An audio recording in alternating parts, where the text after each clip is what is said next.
Morning, morning po, Pangasinan Beto po. Dito po tayo sa barracks natin sa third floor.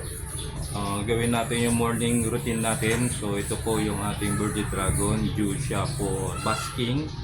So lagay natin siya for basking to. And then magpakain din tayo ng mga isda natin dito. Yan. So teka lang, focus lang natin. Ito po yung ating birdie dragon. Dali na natin dun sa kanyang basking area. So at the same time ano natin siya, lagay natin sa tubig yan habang binabasking natin. So ayan siya. And next natin is yung ating mga sulcata. Ito yung ating ibang mga tubs natin na mga isda. So ayan po.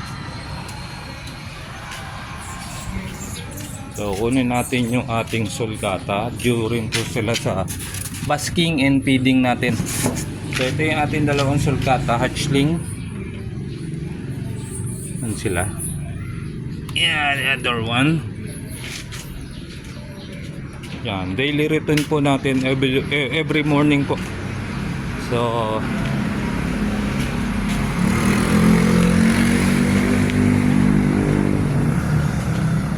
ayan.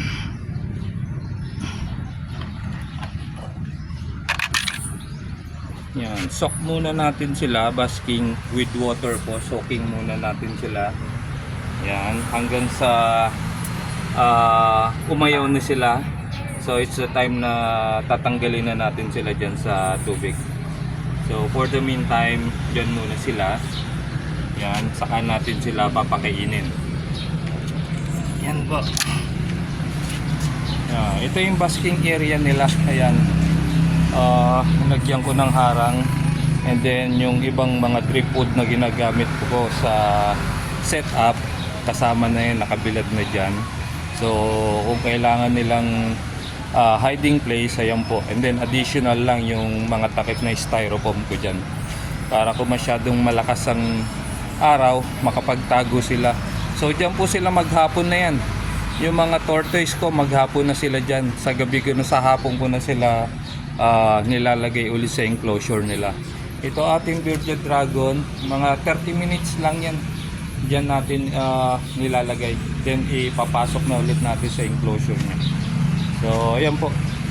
So next na gagawin natin is magpakain na tayo ng mga isda natin dito.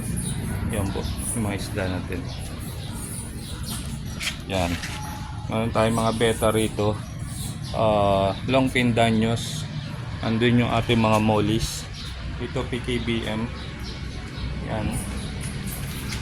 Ito platinum balloon mollies. Yan. BKBM black balloon mollies. Ayan po. Diyan sila. Meron tayo ditong ito gapis ko. Singa blue. Ayan siya. And then meron tayo dito tangerine balloon mollies. Ayan yung ating tangerine balloon mollies. Ito yung assorted mollies natin. Silver, marble. Yan, halo-halo sila dyan. Puro mga balloon mollies po yan. So ayan po. Gusto niyo po bumisita rito, tayo Pangasinan lang po. Ako, Pangasinan Beta po. Kadikit lang po ako sa simbahan ng Tayog St. Patrick Church. So if interested po kayo sa mga ibang isda natin dito, bisita lang po kayo para makita nyo yung personal. Salamat po.